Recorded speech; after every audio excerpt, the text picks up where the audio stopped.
All right, guys, welcome back to another episode of the Strongman Winner Circle podcast. Today I'm running solo, but we have a special guest, the pride of West Virginia. We have Jesse Nelson. And for you guys that don't know Jesse, he is the recent winner of Clash of the OC. Early in the year, he took fourth on Clash on the Coast finals. He took second early in the year as well at the Clash on the Coast Cumberland. Prior to that, he's had some good finishes at America's Strongest Man, taking third and fourth at the 105 kilo class. He is Jesse Nelson. Jesse, thank you for coming on. What's up, guys? Yeah, I'm honored to come on. I've kind of watched some of these podcasts before, and they're pretty interesting. And I finally won a competition, so I can come on it. And now it's your time. Yeah, now the time to tell your story. And of course, we want to know the beginning of the story. So I was mentioning off air. Yeah, I haven't heard too much of your origin story. So yeah, how did you get into strongman, and who were some of those inspiring figures of yours? Yeah, so kind of when I was growing up, my dad started building like a home gym, and he started working out in there. And that was when I was like a freshman in high school. So I started lifting with him when I was about that age, like 14 years old, and started, just I would go to school, come home, and start training in our home gym, and just doing like bodybuilding movements, reading through the Arnold Schwarzenegger Encyclopedia of Bodybuilding, and I had that book. I didn't have like a computer or anything, so I just had that book, and I'd like read through and do all the different workouts in there, and just like looking at all the pictures of the dudes. They're all like jacked and stuff. I was like, I want to be like that one day, and so yeah, I just started lifting like that, and then I was just like, I didn't really play many sports until like senior year of high school. I was like stronger than a lot of the football team and stuff. So the coaches were like, saw me walk around school, and they were just like, "Hey, you should play football." And I was like, "Yeah, sure." Senior year, might as well. So uh, kind of did that, and then that's where I got introduced to our strength coach. His name's Ray Anderson. Back then, he was doing like strongman movements for the football team. We do like farmers and yoke and like carrying sandbags and pushing sleds and stuff. So I kind of got introduced during that. But then I graduated high school, went on to work doing hardwood floors, like really physical labor. And then when I was like looking for something to do, because I love lifting weights, but I wasn't playing football anymore. And I hit up my old strength coach Ray, and he's like, "Yeah, come over to my house and start training strongman." And I was like, "Yeah, sure, I'll do that." So I went to his house. He started doing the like strongman stuff in his backyard, and he signed me up for a competition. Just one day, this was like right when I first started. I had done like one farmer's run at his house and like one stone and one log press, and he was like, "I'm signing you up for a competition." So 2 weeks later. How old were you at that point? So I was 20 years old at that time, and so I mean, I had like some pretty good lifts, like without even training strongman. It was like I was doing like a 300 per hand farmer, and like a 250 stone was the first one I ever did. Which that's good for someone who's like never done strongman before. And then my log was was 260 at the time, and like the funny thing is, like, he didn't really tell me how to press it. He was just like, clean it and press it. So like I actually did a Viper press for my first log press ever. Like I didn't know what it was, I just did it. But so that was like a 260 Viper log. That was like the first lift I ever did. So I mean that's like pretty good for someone who's kind of never done any like real strength sports before, I would say. But so I mean I started off with like a good strength base, and yeah, did a competition and all these like local small ones. The kind of the first big one I did was I'd say I went against at the LA Fit Expo. You know how they used to have that like pro-am that was down there? Yes, sir. Yeah. So it was the year after Martins won his pro card, and so it was his second year back, and he was coming to get his second title at that LA Fit Expo show, and I competed against him there, and all the other guys. There was like Josh Thigpen was there, Martins Elises, Oh yeah, this is the Old Hogan Show, right? Yeah. So yeah, like a lot of these like pro heavyweights there competing and stuff, which was pretty cool because it was guys I'd seen before, and so that was like the first bigger one I So did. what year was that? Oh god, that was like I want to say like 2015 or 2016. And then Yeah, and you jumped in as a heavyweight. yeah, I'd never done middleweights before. All right. I was like 245 pounds, and I thought that like cutting down to like 231 was going to be too much. But like back then, I didn't want to lose 10 pounds. I was trying to get big. But so yeah, I did that, and then realized like, okay, maybe I should try middleweights because like all these guys are just huge, and like going against these like 350-pound guys, it's kind of a disadvantage to be that's much smaller than everybody. So I started training, did a couple like middleweight shows at these expos and stuff. Like at the Chicago Fit Expo, they had an Old Hogan one there, and then did California Strongest Man in 2017. Got second place there. To Chris Burke got first place there. So yeah, he was like he was still doing like really well then. So yeah, got second place there. Then moved right after that, like a week after that competition, I moved to West Virginia because I'd been dating Ariel, my wife. I've been dating her for a while, long distance, and I wanted to get out of California, so I took a couple trips to West Virginia. Not many people say they want to leave San Diego. Yeah, yeah. I mean, it's different if you like want to retire there and like you're already set financially and stuff. But like growing up as like a young person there, it's hard to afford to live there, Yes. And yeah, so I met Ariel and came out to West Virginia. I loved it and decided to move. So I've been here for 5 years now in West Virginia, and yeah, I guess let's see. I got my pro card at 2018 Nationals. That when Jordan won? That was when Geiger. Jordan Donaldson won and Geiger got second, and then I got third place there to take my pro card.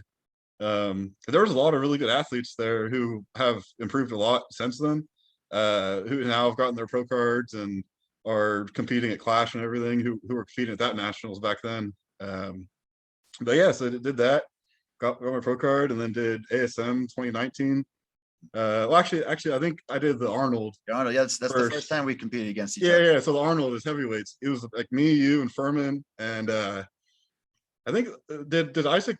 I think Isaac Mays competed there too. Isaac was in that weight class too. Yeah. Yeah. And then so yeah, we had a few 105 pros competing there. That was fun. And I think out of that group, some additional names. I think the two guys that were the front runners were Joe Grassi and Matt Mills.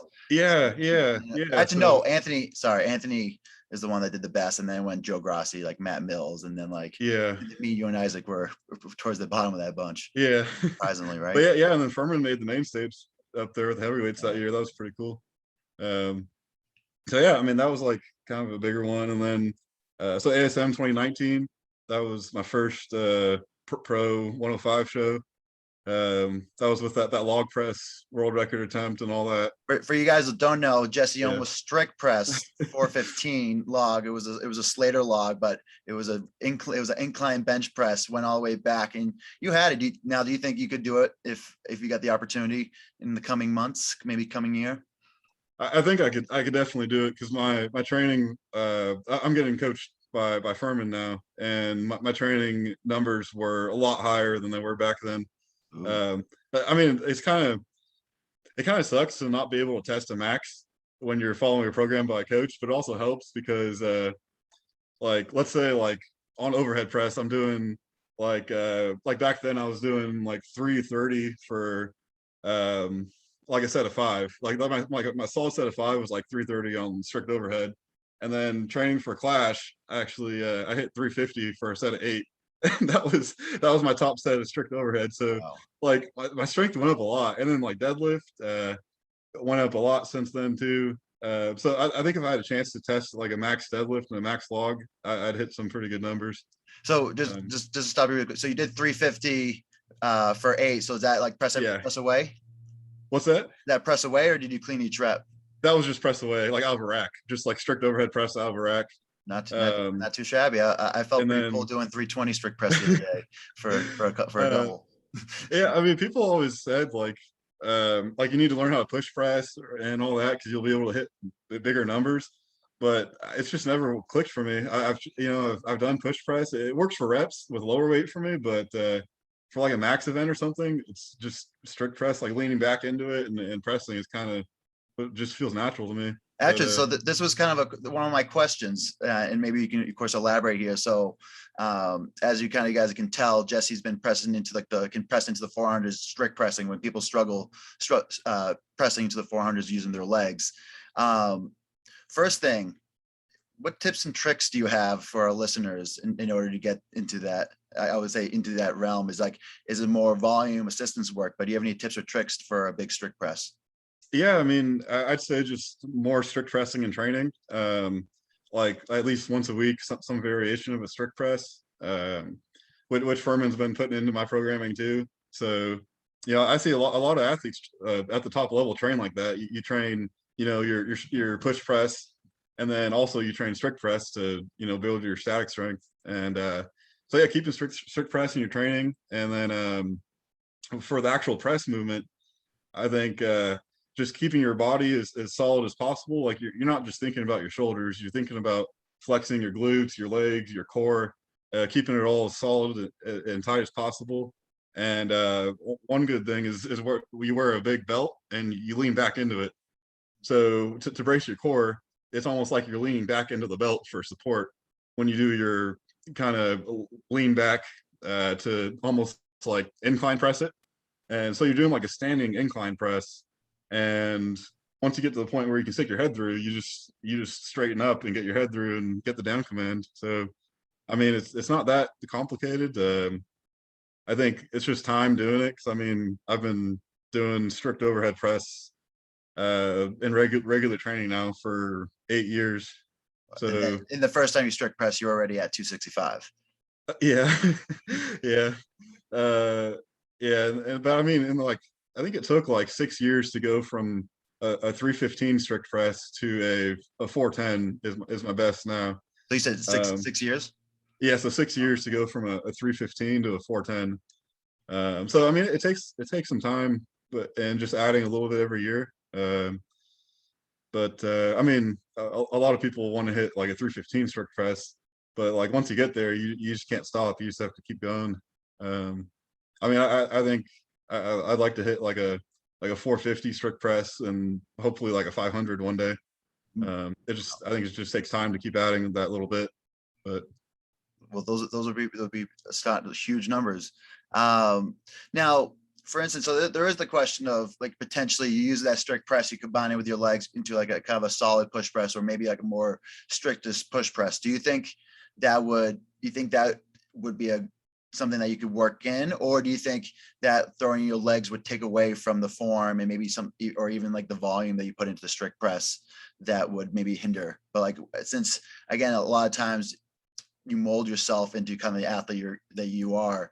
So since it sounds like it's been 6-7 years, even more, that you're doing the strict press, that your body is just fixed into that point, and it is different than other athletes, but it's into a piece that that really works for you and works for you at a high level. So back to the question: do you think even if through your legs, would it help, or would it hinder at this point? yeah, I mean, it's not a problem with strength, in the legs or any of that. It's just a technical thing, and also probably mobility thing because I can't get into a rack position.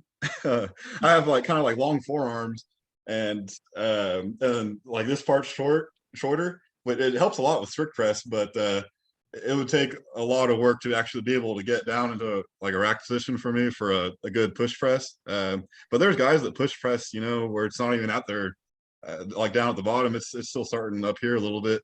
So I think with maybe a little mobility work, or even like a log. I mean, like, if you can't hold a log in the rack position, then you have some big mobility problems. But yeah, so I think it would definitely be beneficial if eventually I could learn a push press, especially with certain events like the circus dumbbell. It's a little different because it's sitting like back behind your head, behind your neck a little bit. But as you can see at Clash, I got I got 3 reps with that 210 sear dumbbell, and there were guys who might not have as strong shoulders, but they were hitting like 5, 6 reps, you know. So I think definitely working more technique, and that'll come with time. I think doing more technical work, because I am doing some push press now, and like more circus dumbbell, that sort of thing, where normally before I had a coach, I wouldn't really train those as much. It would be, you know, a few weeks before the competition, I'd start doing push press or circus dumbbell. But before that, I would just be working on like straight shoulder strength. Um, so yeah, I think incorporating some more push press and legs will definitely in the future make it a stronger press than just strict pressing alone. But yeah, those are pretty much like strict dumbbell presses you had at Clash. Impressive. I was trying to push press, but like I don't know, like my legs would just lock out, and then my shoulder would just kind of take over. But But a lot of times it's kind of like the power transfer from your legs. It's a good push press. So yeah, really kind of drive up triple extension. But you know, you're a pretty strong athlete. So I think if you put your mind towards a push press, I think you're gonna be able to hit it. So my follow-up question from that was, yeah, do you think if you keep at it, you think you'll be able to hit mid fours one day? But it sounds like you're pretty confident in that assumption. I think like right now, you know, I kind of had, so you know, like it's been 6 weeks or so since Clash, and that's kind of when I was peaked, was for, you know, big Clash, and I kind of just did the OC kind of as like a taper off, just trying to hit it real quick before I kind of like lost some of that top end strength, and it worked, you know. But I think like when I was at that peak strength for Clash, if I had been able to just go hit like a log press max or something like that, I think I could have hit at least like, I mean, I think I could hit the world record, you know, a new one at 420. I don't know how much above that it would be. It would depend on the clean, but yeah, I think with some work on the clean, I'd give a shot at, you know, setting a new record, and then you can come and beat it again. Well, just the fact that we could have a battle would be, that's how that would drive even bigger numbers. Yeah. Luck. 'Cause, I was lucky. Of course, you were there. We did the block together in Waco, but yeah, we had the log. I think I was lucky to have Tyler there. I was like kind of using Tyler a little bit as a benchmark. yeah. So it helped to kind of push. But if we're both pushing for a new world record, that would be a lot of fun and a lot of motivation. Yeah, I think that would be awesome, because in 2019 we both went head to head in that log, and but your log press shot up since then. So yeah, I think if you know, I mean, I think it's cool to break records in an actual show where it's part of the competition. Like let's say it's like one of the events that everybody has to do, you know, and you have 2 or 3 guys that are right there who can break the record, and they're pushing each other to break it in the competition. I think that would be cool if there's like a max log or max block or something. Yeah, so I think so. I think the right person will listen to this, and Yeah, maybe we'll see a max log very soon. But you did touch upon a couple things I wanted to mention. So since you have been competing frequently, so between Clash and the Clash of the OC was probably like what, 4 or 5 weeks? yeah, it was exactly 4 weeks. So Yeah, tell us a little bit about like kind of like, I yeah, imagine your body was beat up. Like what you did you like recover for a week? Did it like a 3-week block and then go into it? But yeah, tell us a little bit about like yeah. how that So turnaround was. yeah, so I basically just had a week off after Clash. That was just a week of getting my body ready to train again. You know, going to see my PT. I had that kind of that arm injury. It was like a partially torn pec, bicep, and coracobrachialis. That happened during the carry medley. So I was doing like the fire hydrant and the anvil. I chose the last in that carry medley. Mhm. And when I loaded the fire hydrant, I felt something pop in there. And then when I load, and you know, with the adrenaline of competing and stuff, you don't think mid-event to stop. And you know, thankfully I didn't, because it wasn't really a bad injury. But then the anvil, I kind of like rode it up in the air and caught it in like a Zercher hold. And when I caught it on that bicep and everything that had just popped on the fire hydrant, everything else kind of had like a little tearing feeling in there. But it ended up being nothing serious. It healed super fast. It was just a bunch of little minor tears in there. But and up by the shoulder. yeah. So Yeah. it was like a little tear in the pec, and like right in the bicep right here, and then like right in here, and it just looked real bad because there was like a lot of swelling and bruising because I just put a sleeve on it for the second day, and it didn't really affect too many events the second day besides like the circus dumbbell. I couldn't use my left arm, Mm. which in training I would do with the 210, I would do 3 with my right arm and 3 with my left arm, Mm. and for like a total of 6. So I tried with my left arm, it wasn't there at the competition. So that was a little disappointing, but I think that was like my best performance ever at Clash. So like I'm happy with that and happy to almost make the podium. And then a month later I got to go back to California and compete at Clash and OC and see my family. So that was cool. Now, Um, I know it sounds like you've been packing on the weight lately. So I know were you like 260 before Clash? You probably cut down, and what did you jump back up to yeah, after? so for Clash, I cut from I think 259 was kind of like where I started my water cut. So 259, and so you start like with the water loading and stuff. So I got up to like mid 260s from the water loading, and then dropped all the way down to 240 about the night before, and then sweat out the rest in the morning. Um, so I kind of did the same thing for Clash in the OC, but that was actually a bigger water cut. Just because I don't know, with the training, it wasn't as intense because I had a week off after Clash, basically 2 weeks of event training, and then 1 week of rest and straight into Clash in the OC. So it was 2 weeks of event training, which wasn't. It was more technical than anything. It wasn't like trying to um like I wasn't going for like a max deadlift or anything, or like an AMRAP where it's going to be like burning like tons of calories and stuff. So yeah, I got up to like 266, cut from 266 for Clash in the OC, and the only difference was I did 2 extra sauna sessions in the morning before weighing in. So before I did 3 for Clash right in the morning before weighing in, and then for Clash in the OC I had to do 5 to make weight. Um, but honestly, it wasn't that bad. Like I feel like I could do a couple more pounds. I sweat a lot, Wow. and it seems like the water weight just kind of like drops off when I do the water cut. And you feel pretty good the next day. No, Yeah, I felt like really good the next day. but you have two strong performances after cutting 30 plus pounds. So not too shabby. Yeah, and then now like a couple days ago, I was walking around at like 265 in the middle of the day.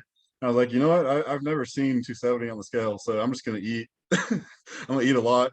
So I ate a lot for 2 days and hit 270. I just kind of wanted to see that number on the scale just to see if I could hit it and what it felt like to like walk around at that weight. And it felt pretty good.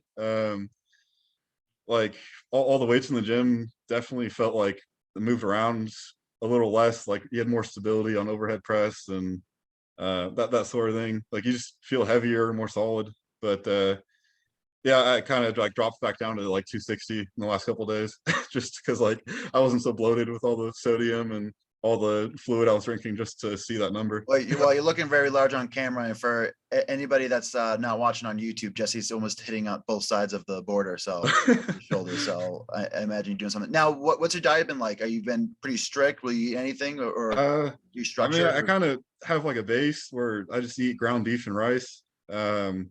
I eat that for 3 meals a day. Just like 6 ounces of ground beef, 6 ounces of white rice, and then I throw like some Doritos in there or something, or some chips for flavor. I just crunch it up and throw it in there because it gets pretty bland if you're eating that when it's not seasoned all the time. So yeah, just throw some chips in there for some texture and flavor, and eat that 3 times a day. And then on top of that, I just eat whenever I get hungry, and it's usually not the typical, like bodybuilding diet. I mean, like pizza or pasta, like takeout Chinese food, or like homemade ramen with like eggs in it and stuff. So I mean, like a lot of carbs, a lot of sodium.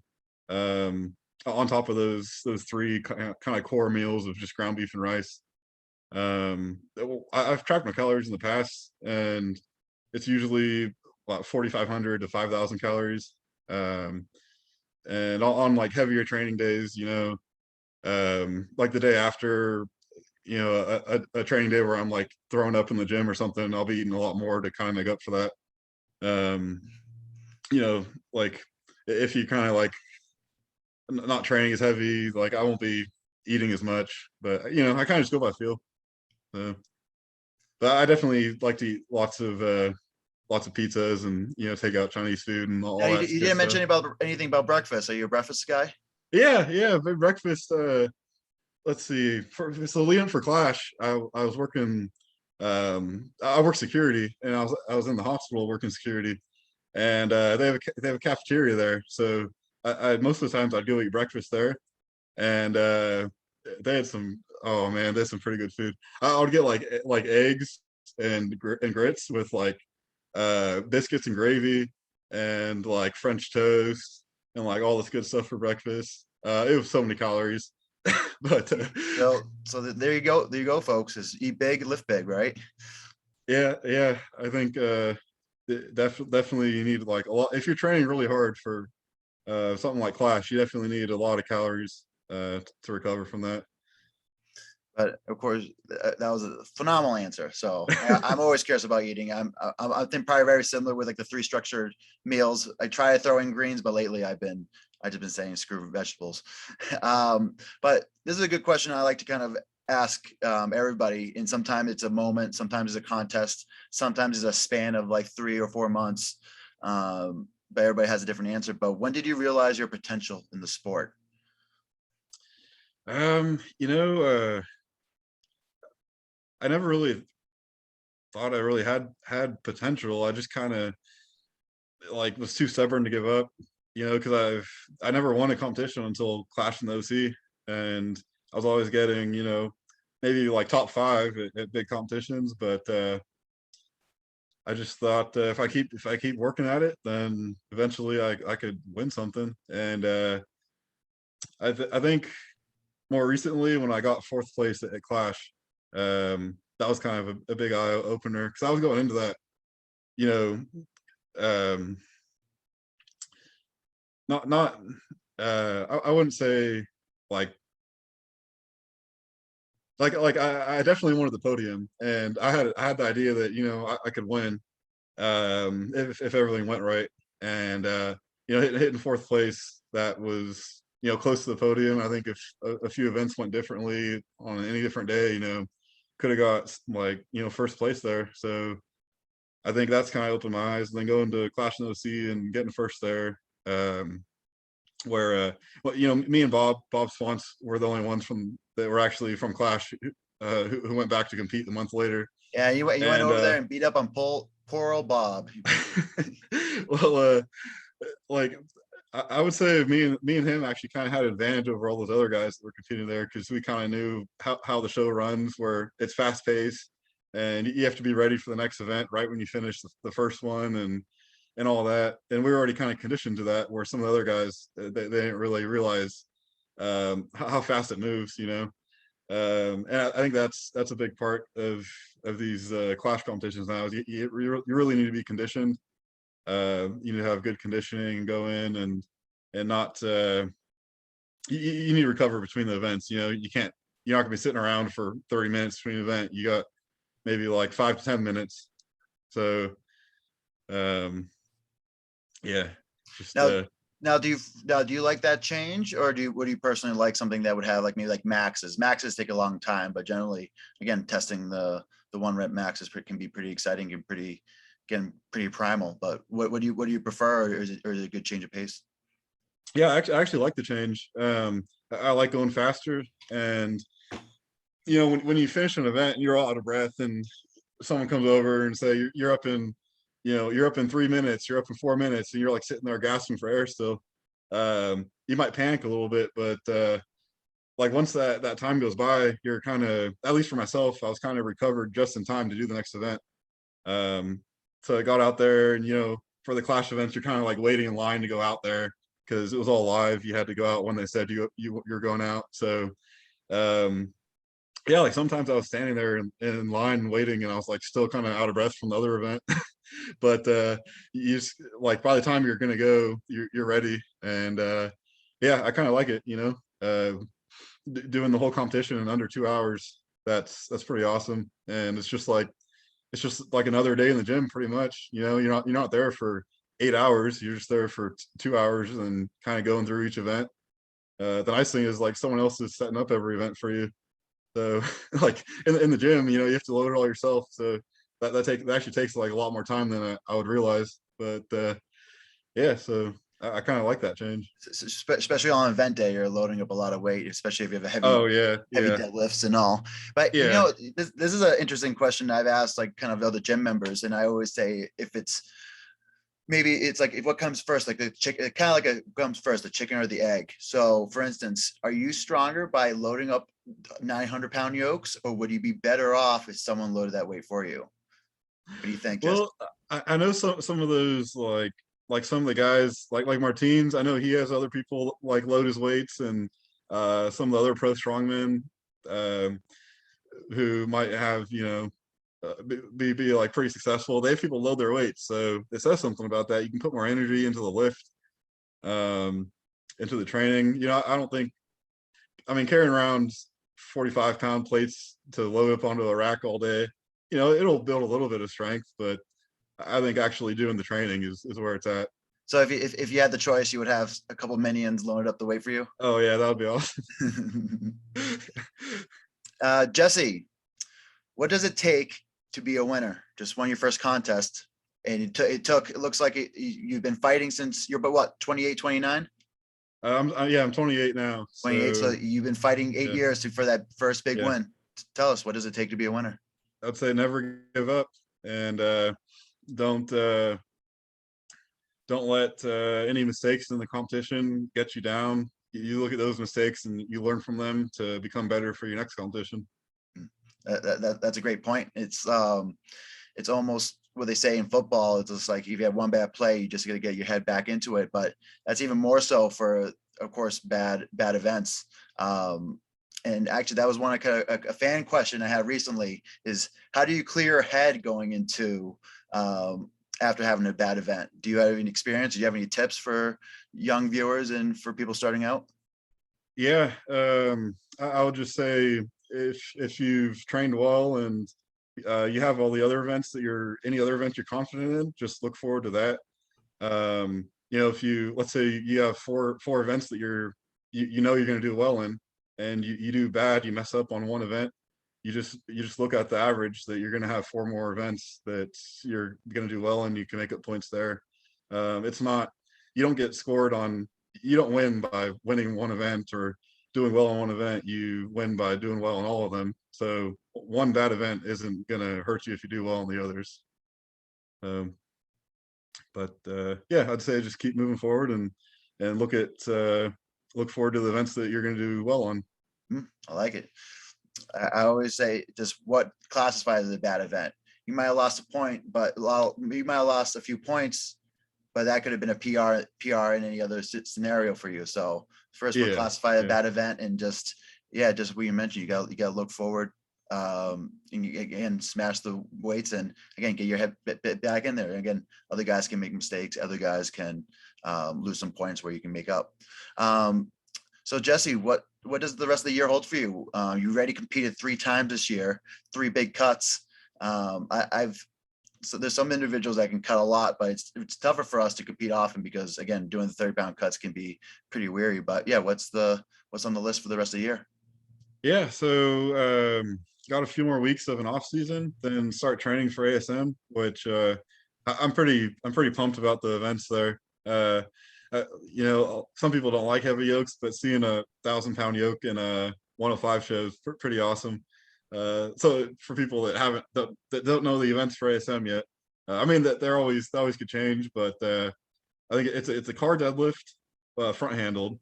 There's a circus dumbbell medley.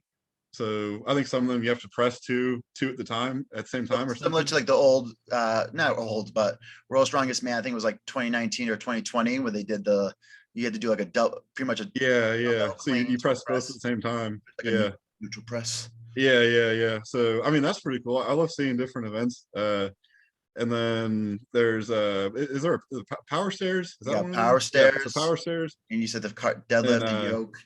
Yeah, and then the yoke is a medley, so it's going to be 800, 900, and then 1,000. So, I mean, people that don't want to do heavy yoke, they could just do, the 800 and the 900 pretty quick, and then just leave the 1,000 there. But I think it's gonna be pretty cool to see who can finish all three, and kind of who can move with the 1,000-pound yoke, how guys are moving with that. Mhm. And then the last event, we a mystery event. So sandbag mystery yeah, event could be a sandbag load to height, could be sandbag shoulder, sandbag race, sandbag yeah, press. You got, yeah. I feel like I the saw, shouldering, or I feel like the shouldering is kind of in right now. So yeah, the shouldering seems to be like trending right now with all these competitions. I think it's just because it's easy to set up for the competitions, and it's something new. You have some companies that are big sandbag companies sponsoring the events, and yeah, I mean it's pretty good for testing that strength, where you don't have to do like a stone to shoulder where you have a risk of stones breaking or anything like that. Um, but yeah, I think that if it's the sandbag load for height, where you're loading, I think it's like a 310 sandbag or 300-pound sandbag over a yoke bar, and as it starts to get higher and higher, you're going to have people who can press it are going to start pressing it over the bar. I've never pressed a sandbag, so I'm interested to see how that goes. strict press a sandbag. Yeah, yeah, that'll be interesting. But yeah, I'm kind of, if it is going to be that, I think that would be pretty cool. See which guys can press 300-pound sandbag over a yoke bar. But yeah, so ASM October 1st, and that's it for the rest of this year. Yeah, And gotta take after a that, run. Not gonna take a run at the OSG qualifier. no, I just don't Max have. overhead. Yeah, I just don't have like the time off from work available, and like the resources right now to do that. I do want to do OSG at some point, maybe next year. But this year doing ASM and Clash was kind of the big thing. No, absolutely, but like at least you're hitting 2 out of the 3 majors, which is still pretty huge. Jesse, where can our friends find you if they want to learn more about Jesse Nelson? Yeah, on Instagram, under Jesse Nelson Strongman. That's JESSE _ NELSON _ Strongman. And that's it. That's all I have is Instagram. I don't have Facebook or any of that. But yeah, I check my DMs on there if you can message me on there. Or other than that, I'm not very active, but I try to put kind of footage of any big lifts or big competitions I do on there for anyone that wants to follow me. And his big shoulders too. So keep out for that. So I'll put that in the comments. But Jesse, that's all my questions for today. But I appreciate you coming on. And our viewers, don't forget to, if you're on YouTube, don't forget to like, comment, subscribe, notification bell. And until next time, stay strong.